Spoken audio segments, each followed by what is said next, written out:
Dr. Mary Ann Mercer. Welcome to my Positive Life Answers podcast. I'm your podcast host and your self-improvement expert, Dr. Mary Ann Mercer, and you can call me Dr. Mary, as many people do. Might be wondering, who's Dr. Mary? Well, briefly, I'm an author many times over, a professional speaker, psychologist, and an intensive coaching co-creator. I've worked successfully with hundreds of people over the years, and I have a proven track record, and that's why you should listen to me. Personally, I've achieved many things in my life despite many obstacles. I'll share that with you via my story, as well as others I work with in this podcast. For more information on my background, please look at my bio in the podcast description. So welcome to episode 33. I call this Stop Complaining and Whining. In my Positive Life Answers podcast, my goal is to help you transform the quality of your life and help you create the life you desire. The goal is to help you make improvements and changes in empowering and practical, easy ways. So let's create your best life ever. And if you're new and just discovered my podcast, a warm welcome. Glad you're here today. Don't forget to press that follow button on the podcast app so that you don't miss out on the future episode. And thank you for all those who have been following me and are supporting my podcast. So please, everyone, don't keep me a secret and share with those you think would benefit from listening to my podcast. Today, we're going to talk about stop complaining and whining. Today, you're going to learn about how to stop complaining and whining. I will talk with you about why complaining is bad for your mental health, for your level of happiness, and really importantly, physical health. And I'm going to help you figure out, do you complain too much? How do you know if you're complaining too much? And what steps you can take very practically to complain less so that you can improve your mental health, your level of happiness, and also physical health. And that's really important to know. So let's get started. Complaining to some extent is a natural part of human life and human way of communication. It's often a response to problems, or it's simply a way to communicate dissatisfaction in your life or with certain situations. So sometimes people might find themselves wondering if they complain too much. However, it's probably not realistic to decide never to complain again, but setting limits can be beneficial, and also how to turn complaining into a more productive way to cope with something. So we'll talk specifically about that. Most people do need to express their frustrations from time to time. And I'm not telling you to stop expressing frustrations. Most people need to express their level of frustration from time to time. People need to talk to loved ones about their feelings, both positive and negative. They need to seek the opinions of those they trust when facing a difficult choice, a problem, or some situations that pop up. So keep that in mind as well. But we'll sort that all out in this podcast today. In my podcast today, we'll explore some of the reasons why people complain, the impact that it has on their well-being, and steps to minimize daily levels of complaining. So you'll discover that, and you'll discover if that's the case with you. So let's explore psychological science and neurological sciences. I'm a psychologist by training, so I'm very familiar with psychological research.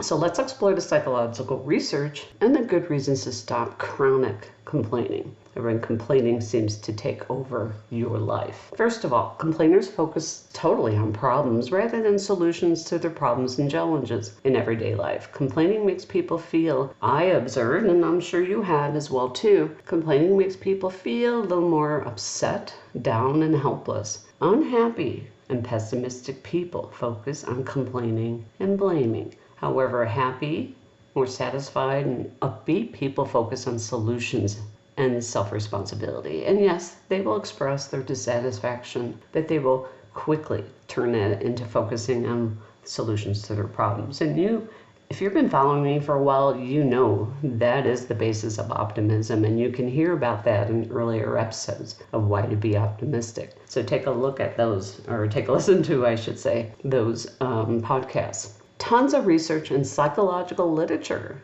and in research for my book that I co-author with Dr. Michael Mercer called Spontaneous Optimism, Proven Strategies for Health, Prosperity, and Happiness, we found over and over again proves without a doubt that optimists, which are people that or non-complainers generally, do vastly better than pessimists who tend to complain over and over again in their emotional health, physical health, and other areas of their lives. So let me give you an example. A growing body of psychoneuroimmunology, that's a hard word to pronounce, and if you've been listening to me, you know sometimes words are difficult for me to pronounce. A growing body of psychoneuroimmunology medical research links how a person's emotions affect his or her health. So psychoneuroimmunology, which means mind-body connection. So in our research, we found optimistic people are less likely to get sick than pessimistic and depressed or just down in the dump type people. This includes illnesses ranging from common colds to even more extreme physical illnesses. Optimistic people also get well faster than pessimists. So in our Spontaneous Optimism book, Proven Strategies for Health, Prosperity, and Happiness, that's on our website. You can get a copy of that. In the research for that book, we found pessimistic, depressed, or down and out people focus on complaining, whereas optimists, upbeat and happy people focus on solving. Supporting our belief in psychological observations over many years, we found that optimism is a key factor in mental health. And this was also reported in publications such as the Harvard Mental Health Letter. It states that researchers found several traits that distinguish happy people. Those traits are the following. They are exhibiting high self-esteem, they feel in control of their lives, they're more upbeat and optimistic, and they act outgoing. So were research traits that they found for happy people. And a leading researcher in optimism, as well as our research, Martin Sigelman, professor at the University of Pennsylvania at that time, summarized his finding on pessimism. Pessimism meaning those who worry and constantly complain. And they're the opposite of optimists. So Dr. Sigelman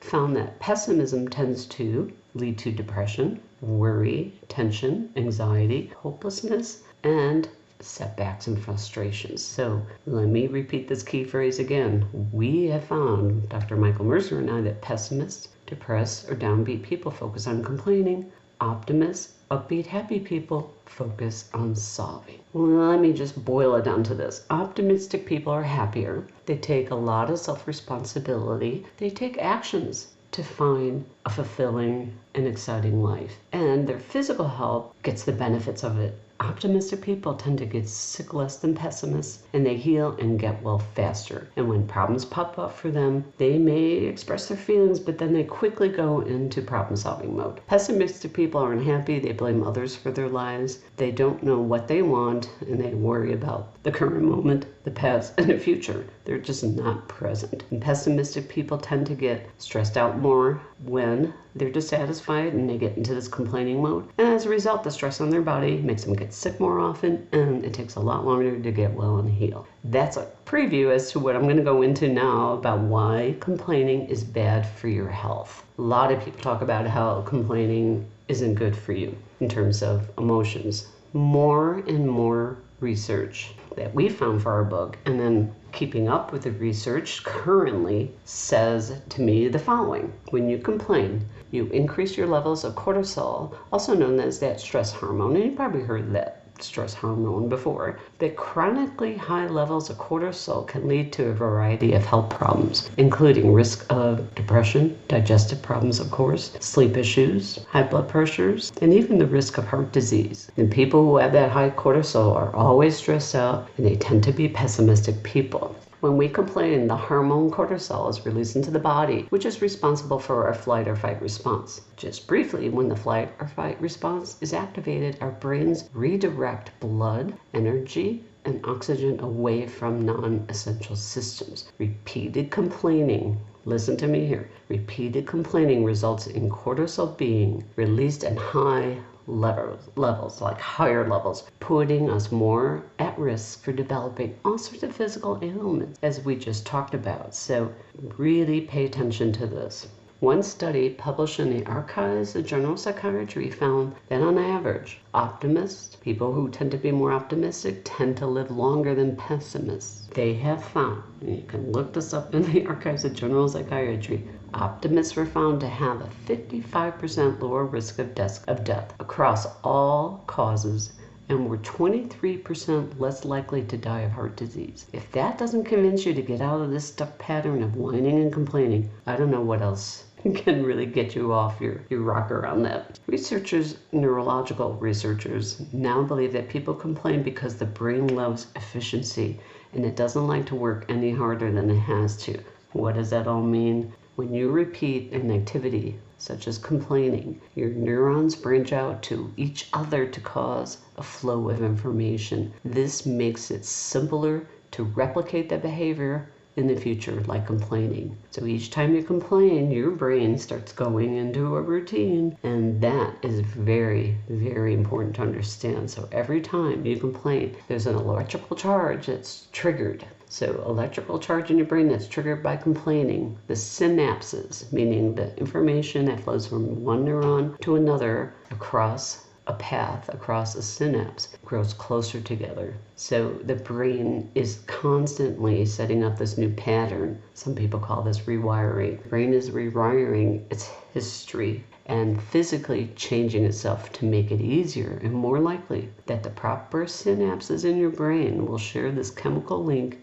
and then spark together, in essence, making it easier for the thought to be triggered. The thought in this case is linked to complaining. This more current research, time and time again, is showing us that complaining not only affects your mood and other parts of your body, but it triggers this response in your brain. And brain scans have shown this, and these pictures are quite amazing. More and more research has been conducted in very recent years. Research from Stanford University found that complaining reduces the size of your hippocampus, which is responsible for memory and problem solving. The study found that engaging in complaining or simply hearing someone complain for more than 30 minutes could physically change your brain.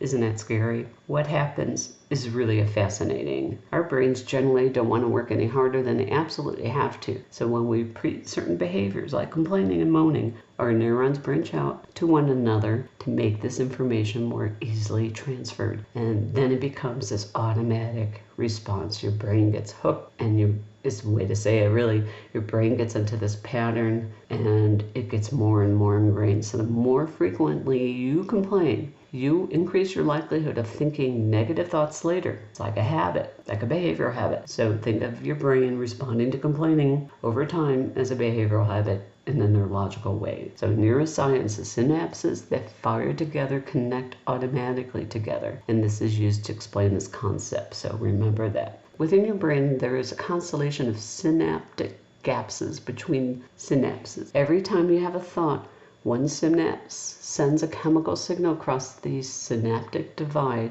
to another synapse. And you can just think of this as these cells in your brain. And over time, these bridges are built for which electrical signal can travel. These electrical signals carry the relevant information you're thinking about with their charge. Every time the electrical charge is triggered, the synapse grows closer together in order to decrease the distance the electrical charge has to cross. Kind of wrap up this section. Since the shortest distance between the synapses wins the race, it's also just as possible for positive circuits to develop to experience positive thoughts more frequently than negative ones. So let me say that again. Since the synapses get close and fire in certain ways, just like it does for complaining, you can change that. And it's possible to develop the positive circuits, to develop positive thoughts more frequently than negative ones. Once you have a thought, it becomes much more easier for you to have that thought again. And that's really a summary of this. But I really needed to teach you just how much the brain gets affected as well as your emotions. Once you have a thought, it becomes easier for you to have another thought in that way, which isn't great news for pessimists or complainers. Not only are you more likely to have a negative thought, but you're more likely to randomly experience negative thoughts going on about your daily lives. Like your behavior becomes an automatic habit. And I think that has woken up my listeners right now, because that's really important. You can think that complaining is really harming so many things in your life, but now we have evidence, strong evidence, that complaining harms your brain, and you need to take care of that, no matter what your age is. So you might be wondering at this point, I wonder if I complain too much. How do you know if you're complaining too much? Well, it's going to be helpful to pay attention to your daily talk, your daily communication, whether in person, by text, or by email. Put your observer on. Just watch and see what your communication style is. Notice how much of your content or conversation is focused on complaining or negativity.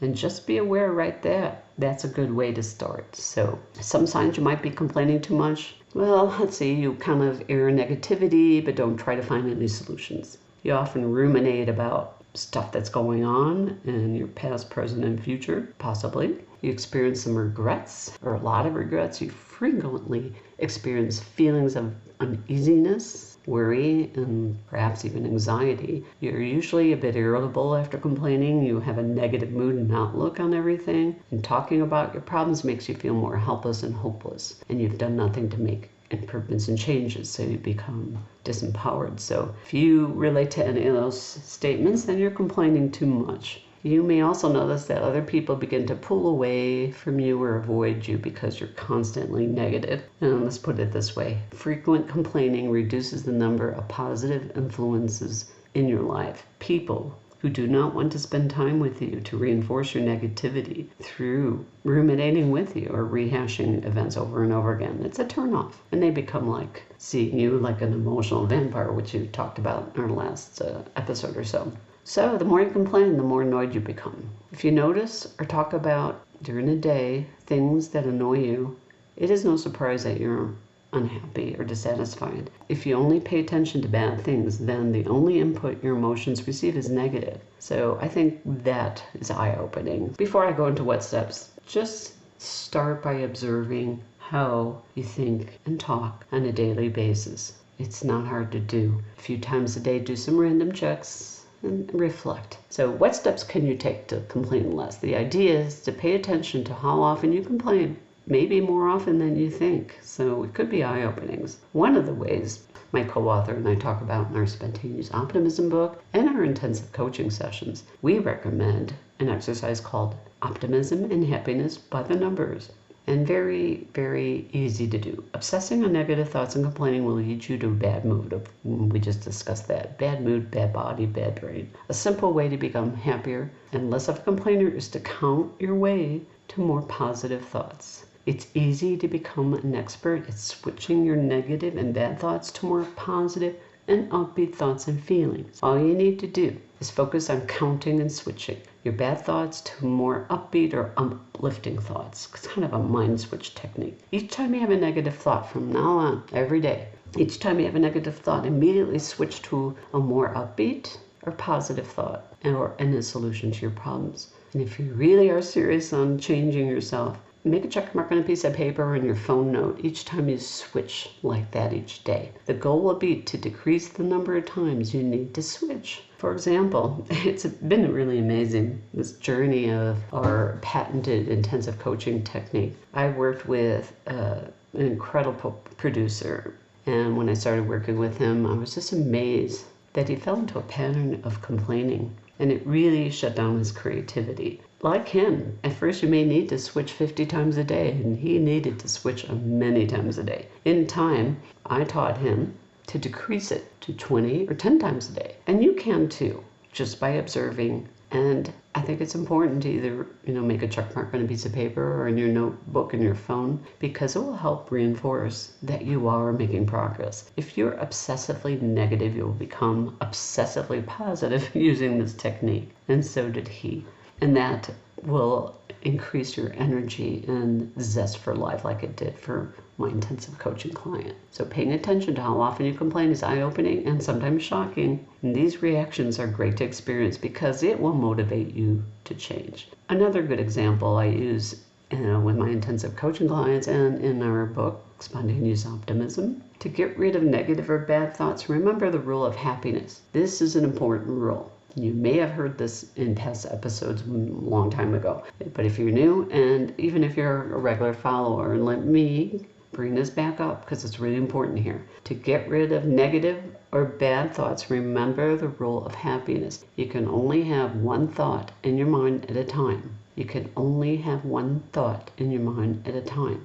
You can focus your thoughts on either unhappy, pessimistic thoughts or more upbeat, happy thoughts. It's your choice, and it is a choice. Once you understand you can choose the way you think, you will feel much more empowered. So unhappy and pessimistic people focus on gloomier thoughts of how things might pop up, how they may not succeed or fall down and not get up. They expect bad things to happen, just like their brain gets into that routine, like a habit. They'll start expecting the worst to happen, where even if something majorly doesn't happen or just a little tiny challenge to your day, your brain will automatically go to that unhappy place. Optimistic and upbeat and happy people really more expect the best. So let's house clean your head. When setbacks and problems pop up, or challenges in your day, or things just don't go as smooth as you like, immediately focus on finding a solution.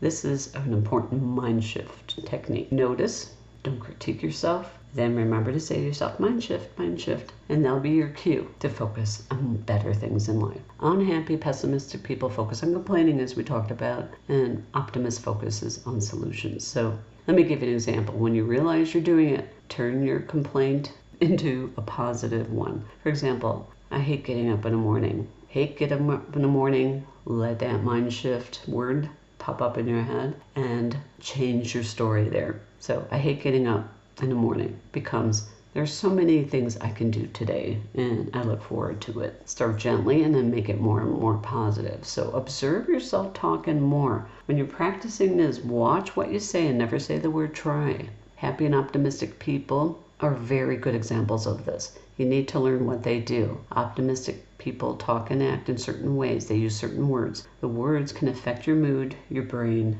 your energy, your chemistry. Changing your words actually will change your life. Changing your words can actually improve your life, your attitudes, your physical health, your brain, and your feelings. Use upbeat words instead of upset words. For example, you can say, I feel so overwhelmed, which is upsetting to say, and you'll get more overwhelmed.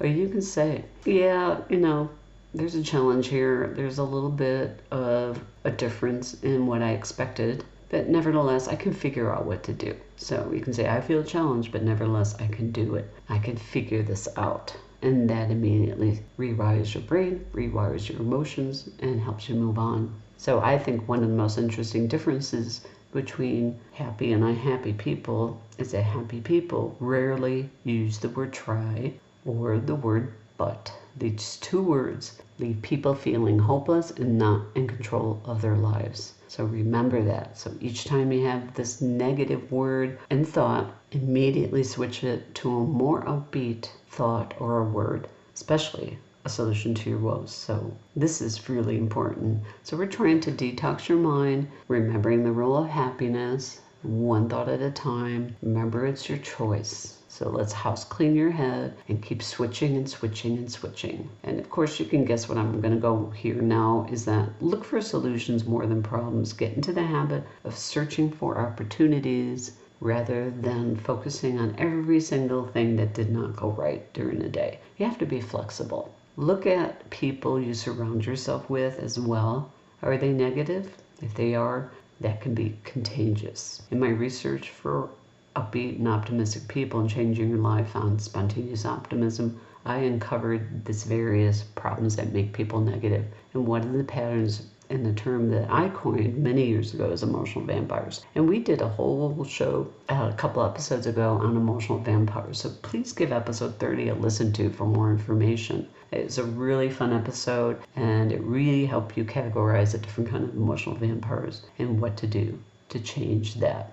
So take a survey of the people you hang around with and situations you expose yourself. And remember, limit your time with them. Burn bridges if necessary. Remember, upbeat and optimistic people hang around with people who are encouraging, supportive, and they're like cheerleaders. And unhappy, depressed, negative people surround themselves with emotional vampires. And that's all I'm going to say about this here because we went into that in full detail. So please, after this, give episode 30 a listen to. I think this will even take you further. Depends what you want to do and how far you want to go.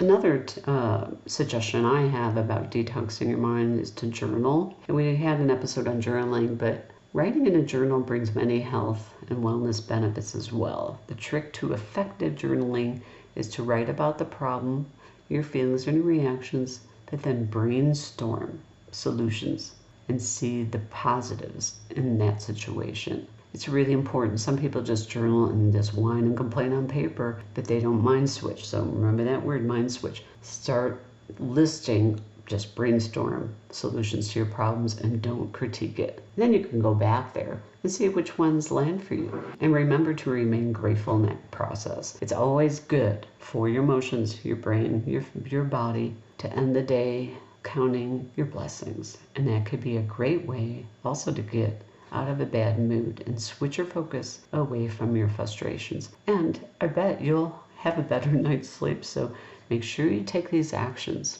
Complaining isn't always a bad thing. When done effectively, complaining can have a benefit. In a study that was done in the Journal of Social Psychology, researchers found that when people complain in order to achieve a specific result, they are much happier than people who complain simply because they love complaining, or they've wired their body and their mind and their brain to keep complaining. So sometimes it's good to say, this is how it's making me feeling. They then focus on solutions to their problems. So such findings are consistent with other research on emotional expressions of frustration. When venting emotions is sometimes seen as a way to achieve catharsis, evidence shows that it can make negative emotions even worse in many ways. So I know that's a mind twister. It's okay to briefly talk about a problem, how it made you feel, and then work your way immediately into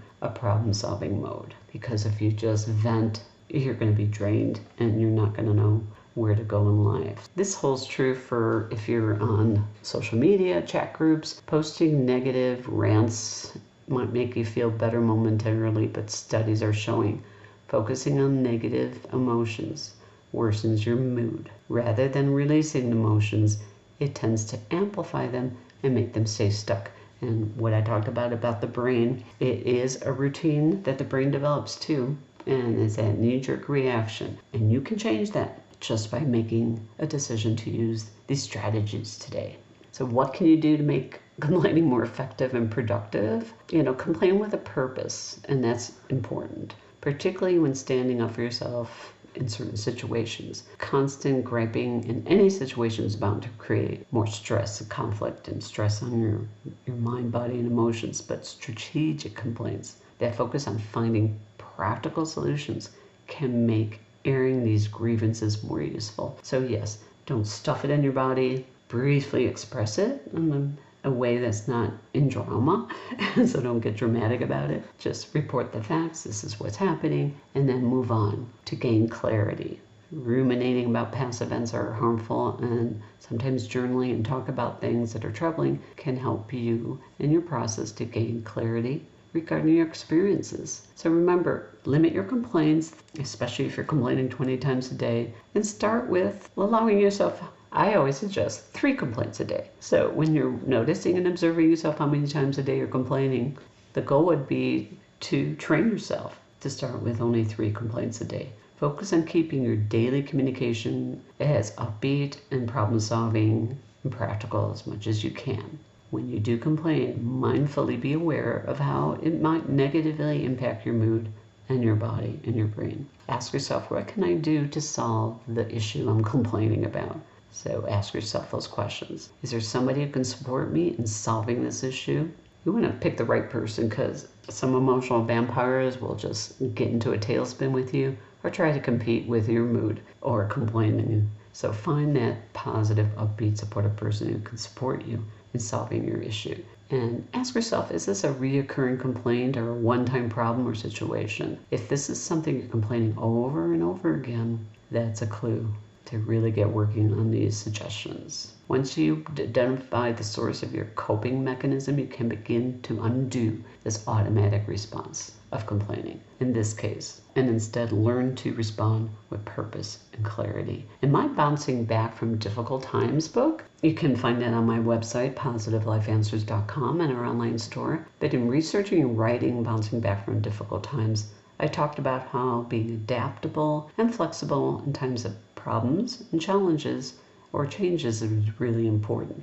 Learn right now what resilient people do when facing problems or troubled times, and you will start a new pattern of thought in your life and your brain. So just a couple of important things here that you can learn from as resilient people. Resilient people know how to superbly handle problems in hard times. Resilient people and their traits mean you're better able to cope with difficult times, challenges, and unexpected things that pop up in your life. This means that you not only cope better, but you also find a way to resolve it. That's really important, so listen here.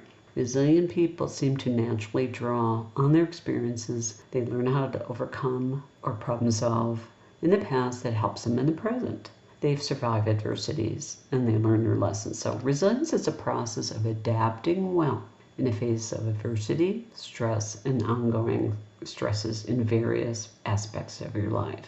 According to the American Psychological Association, resilience involves rebounding from a difficult experience. Simple as that. Doing this can also result in profound growth for an individual. So while at first events can be painful or difficult, they don't have to determine the outcome of the rest of your life. Resilient people understand that there are many aspects to their life that can control and change. So take it from a resilient person. Becoming more resilient not only helps you get through a difficult time, circumstances, or problem, but also empowers you to grow and improve your lives. Resilience involves certain behaviors, thoughts, and actions that anyone can develop. So let me summarize the key traits. Resilient people, they accept a situation. They tend to practice acceptance of a problem or situation. They don't deny it, of course, but they accept it, and they accept the situation facing them instead of fighting it. They appear to understand and accept their reactions to it, so they don't stuff their feelings down, but they understand their reactions to it. They face the uncertainty and the feelings of uneasiness and worries, but they don't get stuck there.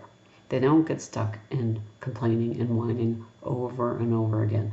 And they understand the need to let go and move on. So a key trait is they accept the need to make changes. Resilient people know they cannot always control everything. They know that they can choose how they react and control how they react. They will not deny it, remember that. But they focus on aspects of the situation under their control, which makes them more able to weather almost any storm. So that they are open and know that it's important to make a change. And that's why you're listening to this episode. And now you're convinced complaining and whining stresses the mind, body out, and you'll suffer the consequences. So from there, resilient people who are open to changes will go into that problem-solving mode to figure out what are the options and the steps they can take. So resilient people are adaptable and flexible because of that. They bend and they won't let difficult times or problems break them. They're flexible. What you can learn from resilient and optimistic people is that they deal with their reactions. They accept the situation facing them. They acknowledge that they need to change their thinking and behavior into a flexible manner. And that includes perhaps even changing their expectations or plans that they thought they were going to pursue. So they know how to handle these difficult times. So resilient people are really important to understand, and that's why I'm bringing this up. And there's one more point I want to make before we go today, is that resilient people have this automatic response, and yes, you can train your brain to look for that, is that problems don't last forever. Let me repeat that. Problems don't last forever. Let me repeat that. Problems don't last forever. I want you to remember that. Those who cope and move on tell themselves that problems will pass and don't begin to tell a story that this will last forever. And that's really, really, really, really important. Once you start telling a story, and a story develops with the results, I should say, of your constant complaining, you start telling a story, and that just wires in your memory and wires in your behavior in your mind and your brain to repeat that over and over again. So resilient people focus on what they can do, the parts they can't control, which is their reactions to the situations. They all know deep inside that those problems will pass if they take action, figure out what they can do in the meantime. You know, in recent times when I wrote that book during the pandemic, we all were hit with difficult times that the whole world had been experiencing and still is recovering, in my view. The unique challenge of the world pandemic and lockdown took difficult times to a whole new level that we have never experienced in our modern lives. So my work with clients and peers in the midst of those challenges we faced at that time revealed was a wake-up call for most people regarding their lives. And I want to remind you of that. It's a wake-up call. This topic today of complaining and whining came out of a recent sessions I did with my intensive coaching clients, and I thought it was important to bring that up today. So as a result, with working and speaking with people all over the world during the pandemic via my virtual meetings, it revealed a sense of connectedness and commonalities in dealing with these problems and uncertainty. The sense of uncertainty about the future played havoc on everyone. And while a lot of people struggled, I noticed some people actually flourished. And why was that? You'll need to read Bouncing Back from a Difficult Time and discover the patterns. It inspired me to write that book and reach out to all those who are still suffering because of the recent setbacks in the world of the pandemic, and also in a variety of other difficult times in people's lives. And I gave you a great overview and enough information to get started. So please practice some of these suggestions. Start today. Your mind, body, emotions, and brain are all at risk to get stressed out and go into this automatic reflex. So practice some of these suggestions today. Notice your mood, emotions, and physical health will begin to improve, such as better focus and energy, and that will make your life go to new levels of functioning. So you know what those techniques are and tips. Pick a couple of them. They're easy to do, and let me know how that is working for you. Let me know how this lesson is landing for you, and I look forward to hearing from you. Any questions you have about it, email me at drmercer@positivelifeanswers.com. That's DRMERCER at positivelifeanswers with an S at the end of answers.com, or go to Positive Life Answers and email me your questions and comments using the Contact Us form on the website, and I will get back in touch with you there. And remember, till the end of this year, I am offering a free half-hour consultation in regard to learning about these techniques more and about your questions about my intensive coaching patented system. Make sure you do that. I'm filling up with times, but I do have some slots to answer your questions and give you a taste of what that is all about. You're getting a little bit of a sample in these podcasts, but it has to be really customized for you. So don't forget to go to my website to contact me. And while you're there, you can sign up for my free newsletter at positivelifeanswers.com. So if you're stuck and need more help with these topics, you can contact me about my unique patented intensive coaching sessions. So let me know if you're ready to take a bigger leap in your path to changing and improving your life. A note to my listeners, this podcast aims to provide useful information. It's published with the understanding that your host, Dr. Mary Ann Mercer, is not engaged in rendering services such as professional counseling or therapy through the contents and comments of this podcast. If professional help is needed by the listener, such as counseling or psychotherapy, then the listener is responsible for seeking services of a competent licensed professional. So I suggest you contact your local state psychological association for referral, or contact your primary care doctor for referral and your insurance network. Thank you for listening. I can barely wait to hear from you. Make it a fantastic day and week. Till next time, this is Dr. Mary.